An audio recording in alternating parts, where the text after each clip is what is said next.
함께 볼 말씀은 민수기 18장 21절에서 32절까지 말씀입니다. 18장 21절에서 32절까지 말씀 한 절씩 교독합니다. 내가 이스라엘의 11조를 레위 자손에게 기업으로 다 주어서 그들이 하는 일 곧 회막에서 하는 일을 감나니 이후로는 이스라엘 자손이 회막에 가까이 하지 말 것이라. 죗값으로 죽을까 하노라. 그러나 레위인은 회막에서 봉사하며 자기들의 죄를 담당할 것이요 이스라엘 자손 중에는 기업이 없을 것이니 이는 너희 대대의 영원한 율례라. 이스라엘 자손이 여호와께 거제로 드리는 11조를 레위인에게 기업으로 주었으므로 내가 그들에 대하여 말하기를 이스라엘 자손 중에 기업이 없을 것이라 하였노라. 여호와께서 모세에게 말씀해 이르시되 너는 레위인에게 말하여 그에게 이르되 내가 이스라엘 자손에게 받아 너희에게 기업으로 준 11조를 너희가 그들에게서 받을 때에 그 11조의 11조를 거제로 여호와께 드릴 것이라. 내가 너희의 거제물을 타작마당에서 드리는 곡물과 포도즙 틀에서 드리는 즙같이 여기리니 너희는 이스라엘 자손에게서 받는 모든 것의 11조 중에서 여호와께 거제로 드리고 여호와께 드린 그 거제물은 제사장 아론에게로 돌리되 너희가 받은 모든 헌물 중에서 너희는 그 아름다운 것 곧 거룩하게 한 부분을 가져다가 여호와께 거제로 드릴지니라. 이러므로 너는 그들에게 이르라. 너희가 그 중에서 아름다운 것을 가져다가 드리고 남은 것은 너희 레위인에게는 타작마당의 소출과 포도즙 틀의 소출같이 드리니 너희와 너희의 권속이 어디서든지 이것을 먹을 수 있음은 이는 회막에서 일한 너희의 보수임이니라. 너희가 그 중 아름다운 것을 받들어 드린즉 이로 말미암아 죄를 담당하지 아니할 것이라. 너희는 이스라엘 자손의 성물을 더럽히지 말라. 그리하여야 죽지 아니하리라. 아멘. 어린 시절 시골에서 자랐습니다. 어머니는 간혹 가다가 시골에 농산물이 나오면 그 중에서 가장 튼실하고 또 좋은 것의 일부를 먼저 띄어서 저에게 교회 목사님에게 드리라 하는 그런 부탁을 종종 하셨습니다. 그래서 오이나 토마토나 참이라든지 채소 이런 걸 가지고 가서 드렸던 그런 기억이 납니다. 사실 가서 보면 그분들의 그것이 얼마나 큰 도움이 되겠습니까? 이미 다른 분들도 가져와 가지고 수북히 쌓인 것을 제가 종종 확인하기도 했습니다.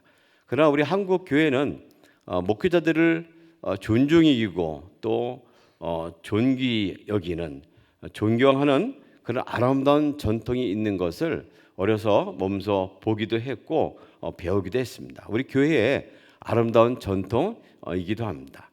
종교 사회였던 유대 공동체에서는 회막 혹은 성막을 수종하는 사람들을 어떻게 섬겼을까요? 그들은 어떻게 일을 감당했을까요?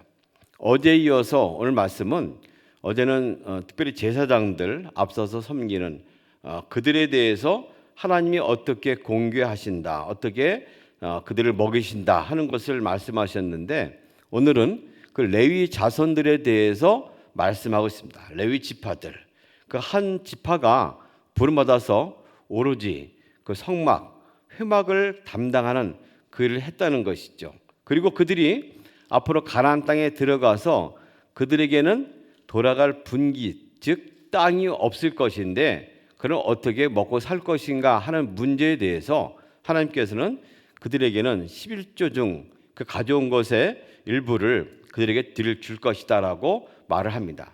다시 말하면 12지파, 사실 12지파 중에서 레위 지파가 빠지면 11지파였는데 그중에 요셉의 지파는 에브라임, 므낫세 두 지파가 함께 들어가기 때문에 다시 12지파가 되는 것이죠. 12지파가 한 지파를 위해서 11조를 드려라. 그리고 그것을 가지고 그들을 공개할 것이다. 그들에게 급여로 줄 것이다 라고 말씀하는 대목입니다. 사실 이 일을 감당하는 것은 굉장히 위대한 일이 아닐 수가 없습니다. 하나님의 일을 직접적으로 한다는 것은 영광스러운 일이고 축복받은 일이었죠. 그러나 이 일은 자기들이 원해서 자원해서 하는 일이 아니고 하나님이 지목해서 불러서 하는 일이기도 했습니다. 그리고 이 일은 위대하기도 했지만 위험한 일이기도 했습니다. 잘못했다가는 규례에 어긋났다가는 혹은 잘못 들이도록 방치하는 책임을 감당하지 못할 때는 그 죽음을 대신해야 하는 위험한 일이기도 했습니다. 하나님의 위대한 일을 할 때는 위험이 따르기도 합니다. 제대로 감당해야 할 큰 책임이 주어지기도 하는 것이죠. 23절 말씀 보면 레위인은 회막에서 봉사하며 자기들의 죄를 담당할 것이요. 다시 말하면 백성들이 회막을 더럽힌 일에 대해서 책임을 져야 한다라고 말씀하는 겁니다. 이 부르심은 참으로 위대하고 아름다운 일이었음에도 불구하고 그 일을 잘 감당하는 굉장히 위험이 따르기도 했습니다. 또 어려운 점은 그들의 미래가 직접 들어갈 땅에서 소출하는 것이 없기 때문에 미래에 대한 불안감이 있는 것이죠. 이에 대해서 하나님께서는 너희들에게 내가 11조를 주어서 너희들을 먹여 살릴 것이다 하는 그 말씀을 오늘 주고 있는 겁니다. 기업이 없는 대신에 11조를 받게 할 것이다. 그것을 나눠줄 것이라고 말씀하는 것이죠. 11조는 열 중에 하나를 말합니다. 우리 옛 말 가운데 십시일반이라는 말이 있죠. 열 사람이 한 술씩 보태서 한 사람의 분량의 밥을 만들어서 나누는 것을 말합니다. 사실 한 사람씩 모아가지고 이 작은 것들을 먹으면 큰 몫이 되기도 하죠. 그 큰 몫을 나누면 각 개인에게는 별것이 아닌 것 같지만 오히려 작은 것을 모으면 한 사람 몫을 감당하기도 합니다. 십시일반에 이런 것은 레위인에게 바치는 것은 사실 구걸이 아닙니다. 동량도 아닙니다. 적선도 아니고 기부도 아닙니다. 마땅히 전체를 대표해서 땅을 분배받지 못하고 위험한 일을 감당하는 그들을 향한 모든 공동체적인 책임을 함께 나누라는 하나님의 뜻이기 때문에 그렇습니다. 그래서 레위인들이 이것을 받는 것은 구차한 일이 아닙니다. 이것을 또 바치는 사람들은 일을 하면서 생색을 낼 일도 아닙니다.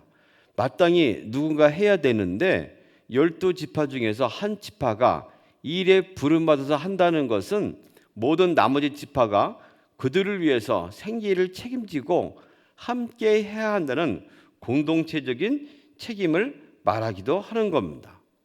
실제로 이 11조를 드린다는 것에 대해서 요즘에는 여러 가지 논란이 많습니다. 신학적인 논쟁을 통해서 이거는 구약시대의 산물이 아니냐, 신약에서 이미 끝난 것이냐 하는 문제가 있기도 하고요. 현대적인 또 경제적인 원칙에 따라서 내 돈을 내가 쓰는데 이것을 강제적인 규정을 하는 것이 옳은 종교적인 행위냐에 대해서 사람들이 말하기도 합니다. 그래서 주님이 11조를 바칠 때에 그 근원은 무엇이냐면 땅을 준다는 것이 전제되어 있습니다. 하나님의 땅을 주기 때문에 거기 나오는 소출을 가지고 공동체적인 책임을 나누라는 의식이 있는 것이죠. 이미 하나님으로부터 받았기 때문에 나누는 것이라는 것을 우리는 깨달아야 됩니다. 오늘 우리가 혹은 사회생활하고 기업생활하면서 어떤 소득을 얻는다는 것은 거저 얻는 게 아니시죠. 자기의 노력과 애씀도 있지만 그 전에 먼저 하나님의 인도하심과 이끄심, 선물이 아니면 누구도 그 일을 감당할 수 없는 것이죠. 아무리 일하고 싶다 하더라도 건강이 여의치 않으면 이 생산활동을 할 수 없는 것이죠. 가정에 큰 분란이 생기면 그런 일을 감당할 수 없는 것이죠. 하나님은 땅을 주어서 그들로 하여금 소출을 내게 하는 은혜를 베푸십니다. 그리고 그것을 가지고 공동체적인 책임을 감당하라고 말씀합니다. 때문에 이들이 바치는 11조는 사실 모든 이들을 대표하는 이들에 대한 마땅한 의무고 책임이기도 합니다. 레위인으로 대표되는 이 사람들은 또 무엇을 상징하고 말하는 것일까요? 주님의 일을 위해서 모든 것을 소출 없이 또 소득 없이 대가 없이 일을 하는 사람들을 상징하기도 합니다. 유대인 공동체는 고아, 나그네, 과부 이들을 향해서는 3년에 한 번씩 또 특별한 11조를 내기도 했습니다. 이 11조가 일반적으로 매년 내는 11조 외에 또 다른 10의 1조냐에 대해서는 많은 논란이 있긴 합니다만은 분명한 것은 그들은 사회 공동체에 대해서 함께 나눔에 대한 의식, 책임감이 있었다는 사실입니다. 때문에 이들이 내는 것은 마땅히 감당해야 할 사회적인 책임이었습니다. 우리 교회가 이런 공동체적인 책임에 대한 아름다운 전통을 가지고 있습니다. 우리는 하나님 나라를 세우려고 함께 모였습니다. 아니, 우리가 모인 것이 아니고 주님께 부름을 받았습니다. 누군가 그 일을 앞장서서 직업으로 섬기기도 하고 대가 없이 이를 감당하기도 해야 합니다. 그래야 이것이 온전하게 수종드는 사람들의 수고와 애씀을 통해서 이루어지는 것이죠. 그들을 위해서 함께 공개하고 내는 것은 마땅한 일이고 거룩한 책임감이기도 합니다. 그래서 이런 일을 감당할 때는 생색을 내거나 또는 우리가 누굴 먹여 살린다 이런 의식을 가지면 절대 안 됩니다. 사도 바울은 특별히 어떤 헌금을 할 때 원칙을 정해서 말하기도 했습니다. 각각 그 마음에 정한 대로 할 것이요 인색함으로나 억지로 하지 말지니 하나님은 즐겨내는 자를 사랑하시느니라. 이스라엘 공동체는 강제적인 어떤 의무적인 11조칙이 있었지만 우리는 사실 이것을 의무적으로 하지는 않습니다. 대신 성숙한 그리스도인들은 주님 나라를 위해서 책임감을 가지고 이를 감당하기를 원하고 있습니다. 자원하는 마음으로 즐거운 마음으로 우리 공동체 하나님 나라를 위해서 우리가 세워나가는 것이죠. 이 일을 위해서 자발적으로 하라고 말씀하는 것입니다. 더 재미있는 것은 이것을 받은 레위인들 그들도 11조에 또 다른 11조를 바치라는 규정을 주고 있습니다. 사실 여러 가지 거제로 드려진 것들 해서 함께 나오는 물질들 또는 곡식들 헌물들을 보면 여러 가지 섞여 있지 않겠습니까? 그 중에서 가장 좋고 가장 거룩한 부분을 바치라고 말씀합니다. 이것은 하나님을 향한 이 모든 일에 있어서 근본이 무엇인가를 말하는 것이죠. 이들도 역시 하나님 앞에서는 또 다른 신자입니다. 하나님의 부름받은 사람입니다. 그래서 자기들이 해야 할 또 다른 책임을 감당해야 하는데 그들이 있어서 의무적으로 하지 말고 사랑의 근거에서 경유하면서 하나님을 존중하면서 이 일을 감당하라고 말씀하는 것이죠. 위대한 일을 할 때는 사랑의 행위를 통해서 완성이 됩니다. 사랑은 최선의 것, 최고의 것을 통해서 이것이 더 이루어지는 것이죠. 사랑이 없는 행위는 이것은 단순한 행위에 지나지 않습니다. 성경은 오히려 너희가 그중 아름다운 것을 받들어 드린 즉 이로 말미암아 죄를 담당하지 아니할 것이라. 너희는 이스라엘 자손의 성물을 더럽히지 말라. 그리하여야 죽지 아니하리라. 가장 좋고 또 최선의 것으로 하나님께 바쳐야 할 그 성물의 가장 근본적인 가치를 실현하라고 레위인들에게 부탁하고 있습니다. 하나님의 공동체를 섬기는 한 지파를 위해서 12지파가 힘을 합하여 11조를 나누는 것은 가나안 땅을 허락하실 하나님의 은혜에 대한 마땅한 표현입니다.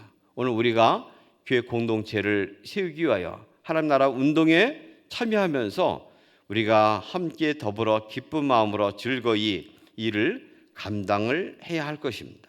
한국교회의 아름다운 전통들이 강제적인 규정이나 어떤 율법에 의해서가 아니고 사랑의 근거에서 이루어가기를 소망합니다. 그런 아름다운 마음이 넘쳐서 이 교회를 통하여 하나님 나라가 우리 가운데 왕성하게 일어나는 은혜를 경험하는 그런 하루로 또 살아가시기를 주님의 이름으로 소망합니다.